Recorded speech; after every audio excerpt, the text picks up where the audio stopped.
Hello. मैं doctor Deshbandhu Vajpayee कनक polytherapy clinic एवं research centre 67/70 भूसा टोली रोड बर्तन बाजार कानपुर से बोल रहा हूँ और आपसे मुखातिब हूँ। आज मैं आपको आयुर्वेद चिकित्सा विज्ञान में आविष्कार और अनुसंधान के सीरियल में खंड 10 पार्ट 10 के बारे में यानी सीरियल 10 के बारे में आपको जानकारी दूंगा कि इलेक्ट्रोत्रिदोसोग्राफी किस प्रकार से council for research in Ayurveda and सिद्धा हेडक्वार्टर न्यू दिल्ली यानी केंद्रीय आयुर्वेद चिकित्सा अनुसंधान संस्थान में किस प्रकार इलेक्ट्रोत्रिदोसोग्राफी पहुंची। आपको यह खंड 8-9 में बताया जा चुका है और खंड 9 में यह स्पष्ट किया गया है कि किस प्रकार से आयुष विभाग ने डिपार्टमेंट ऑफ आयुष ने किस प्रकार केंद्रीय आयुर्वेद अनुसंधान एवं सिद्ध परिषद को इस टेक्नोलॉजी को जांचने के लिए भेजा। मुझे CCRAS से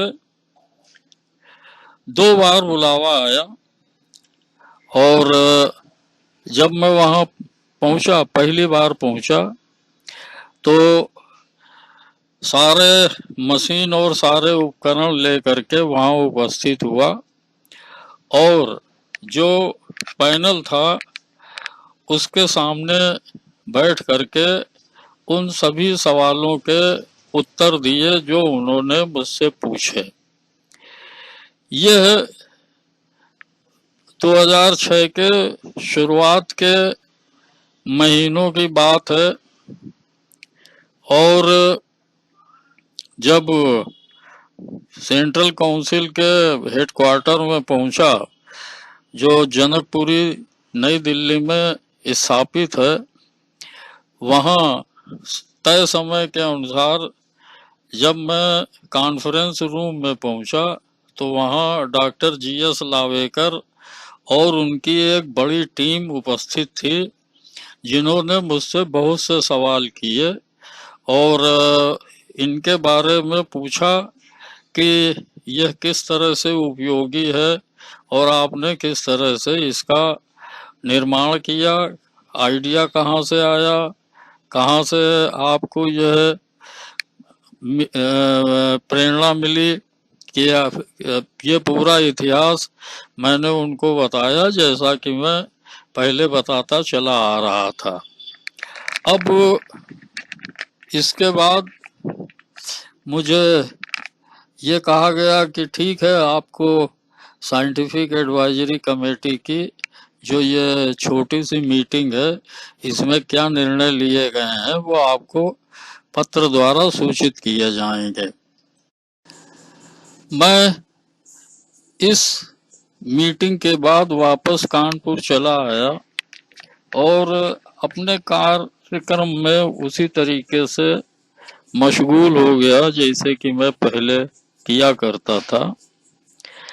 सितंबर के महीने में मुझे CCRAS से फिर एक पत्र मिला और मुझसे कहा गया कि आप पूरी CD बना करके और इसके एक प्रपोजल और ब्रोशर तैयार करके यहाँ जिस तारीख में उन्होंने डिप्यूट किया था वहाँ आने के लिए कहा और यह एक साइंटिफिक एडवाइजरी कमेटी की बड़ी मीटिंग थी जिसमें कि बड़े बड़े लोग बुलाए गए थे पूरे देश से, जिनकी संख्या लगभग 100 से अधिक होगी।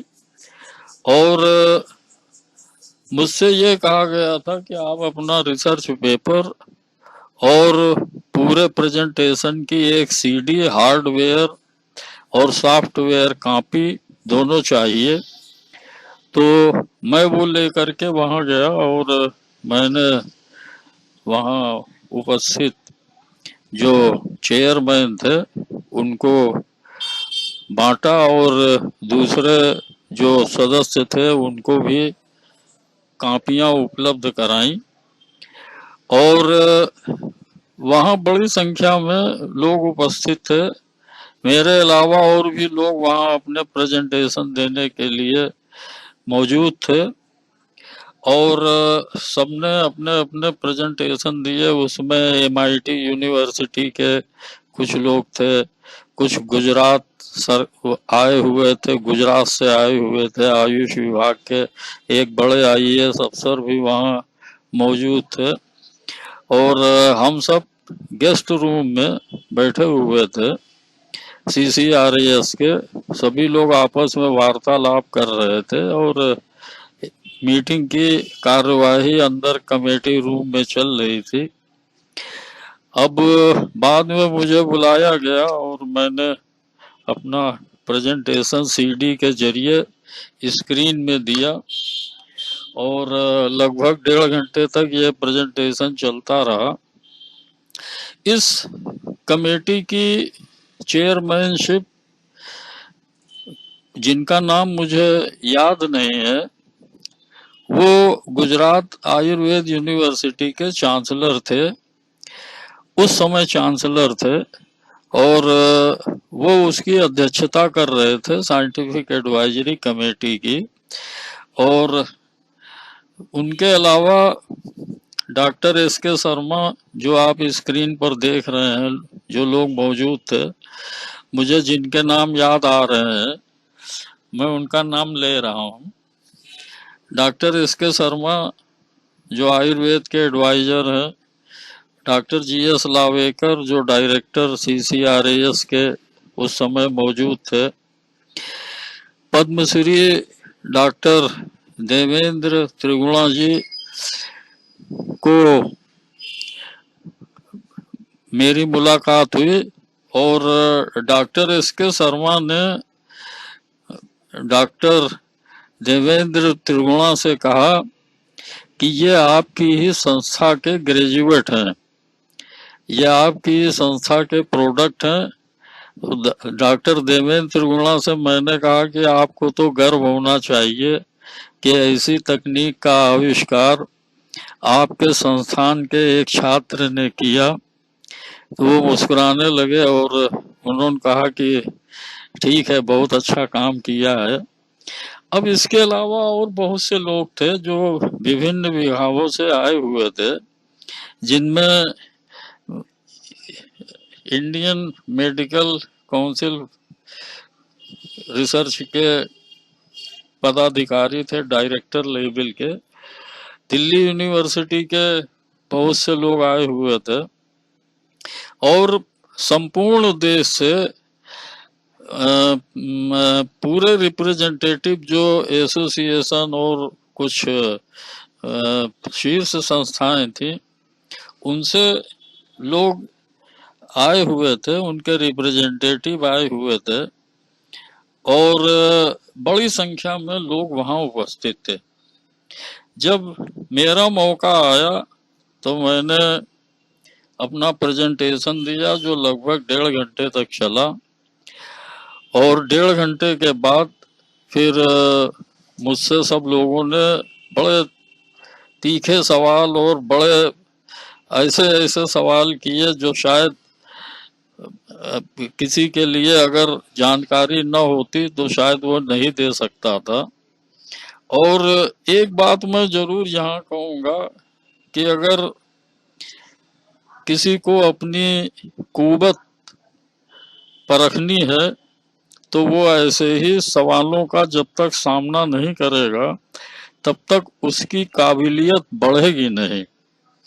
तो इस तरह के कठिन सवाल सुन करके मुझे जरूर थोड़ा सा आभास हुआ कि शायद मैं भाग जाऊं यहाँ से, लेकिन ऐसा हुआ नहीं। जब मैं प्रेजेंटेशन कर रहा था तो उस समय मैंने एक बात ये कही थी कि जितने भी वात पित्त कफ और इनके 7 भेद, उनका स्टेटस क्वांटिफाई तो हो ही जाता है, लेकिन इसके अलावा और भी जो रस रक्त मांस मेद अस्थि मज्जा शुक्र धातुएं हैं और शरीर के अंदर की बीमारियां हैं जो 16 सिस्टम है इसमें कंसीडर किए गए हैं वो, और 3 मल पुरुष मूत्र और स्वेद, इन सबका स्टेटस क्वांटिफाई हो जाता है और बीमारियों का भी पता लग जाता है। इस तकनीक द्वारा यह भी पता किया जा सकता है कि व्यक्ति की, जो रोगी है या जो व्यक्ति है जिसका ईटीजी टेस्ट किया जा रहा है, वो और उसके शरीर की टेंडेंसी किस आर्गन को खराब करने की है, या इसका कौन सा आर्गन खराब होगा और यह किस बीमारी से मरेगा, या यह इसका अंत ऐसी कौन सी बीमारी से ग्रस्त होकर के, क्षतिग्रस्त होकर के इसका शरीर अंतिम अवस्था में पहुंचेगा और इसकी मृत्यु किस आर्गन के फेलर होने से होगी। यह बात मैंने अपने प्रेजेंटेशन के बीच में की और कुछ नई बीमारियों का भी जिक्र किया जो ईटीजी यानी इलेक्ट्रोथिर्दोसोग्राफ आयुर्वेदा स्कैन के जरिए प्राप्त हुई, जो आधुनिक चिकित्सा विज्ञान में या उनके चिकित्सकों को समझ में नहीं आती हैं। ऐसी कई बीमारियां हैं जिनमें से मैं एक का नाम ले रहा हूँ, हाइड्रोमस्कुलोसिस, और इससे शरीर में एक तरह की सूजन होती है, लेकिन वो वास्तव में मांसपेशियों की ऐसी तकलीफ है जो उनके मेटाबॉलिक या उनकी फिजियोलॉजिकल पैथोफिजियोलॉजी से रिलेटेड है। तो इन सब का जिक्र मैंने उसमें किया था। इस पर जो चेयरमैन थे उन्होंने मुझसे कहा कि ये कैसे आप सिद्ध कर सकते हैं कि अमुक अमुक जो बातें आपने बताई हैं उनके बारे में हम ये प्रमाण हासिल कर सकें कि आप जो कह रहे हैं वो सच है। तो मैंने उनसे कहा कि आइए आपका एक ईटीजी अभी किए दे रहे हैं और उसकी एनालिसिस करके मैं आपको बता दूंगा कि आपके शरीर में क्या क्या बीमारियां हैं, और जो मैंने यहाँ डिस्क्राइब किया है वो आपको उसका सत्य पता लग जाएगा, सत्य क्या है। इस पर वो बोले कि मैं तो नहीं कराऊंगा, मैं क्यों ईटीजी कराऊं। तो हमने कहा फिर जब आप सवाल पूछ रहे हैं तो मैं इसका प्रमाण तो इसी तरीके से दे सकता हूँ कि आप सवाल पूछ रहे हैं, मैं उसका प्रैक्टिकल उत्तर दूं। मैं थ्योरी जितना था आपको बता चुका हूँ, और प्रैक्टिकल अगर आप चाहते हैं तो मैं आपका किए दे रहा हूँ। बोला मैं तो नहीं कराऊंगा, मैं क्यों कराऊं। उत्तर में मैंने कहा कि आपको तो कराना पड़ेगा, आप सवाल पूछ रहे हैं, आपको जवाब चाहिए, तो जवाब तो मैं इसी तरीके से दे सकता हूँ। तो कुछ मेरी उनके बीच में 2-4 और बातें हुई जो बड़ी झड़प ऐसी लोगों को लगी। तो इसी बीच में दिल्ली यूनिवर्सिटी के एक बायो इंजीनियर थे, उन्होंने कहा अरे भाई आप दोनों लोग जो है वो शांत हो जाइए और चलिए आप मेरा कर दीजिए। तो मैं उनको ले करके मैंने कहा आइए, ठीक है साहब आइए।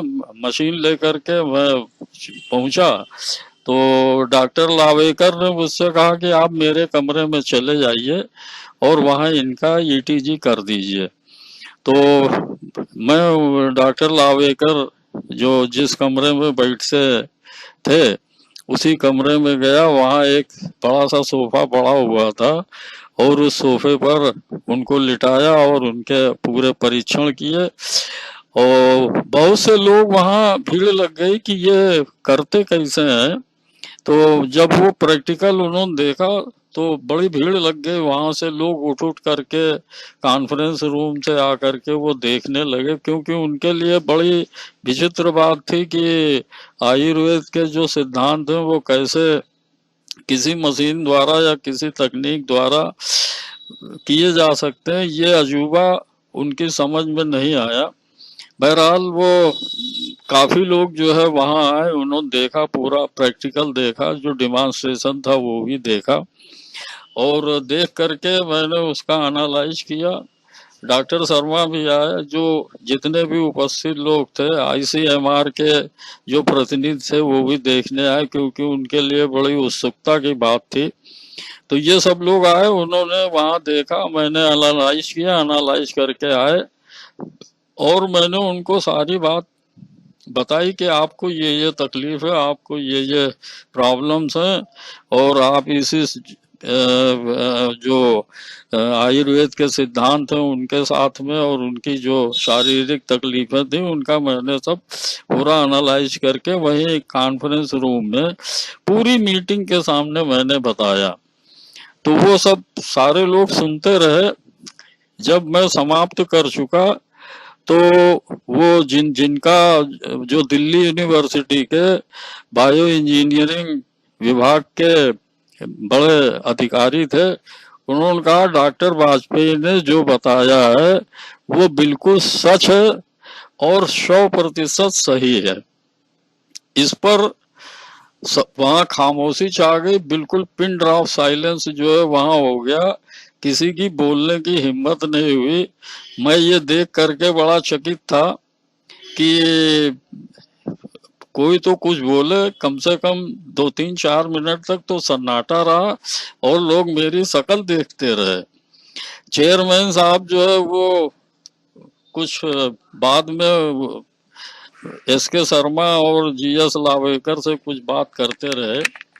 फिर मुझको छोड़ा गया और ये कहा गया कि ठीक है, आपको जो है वो सूचना दी जाएगी।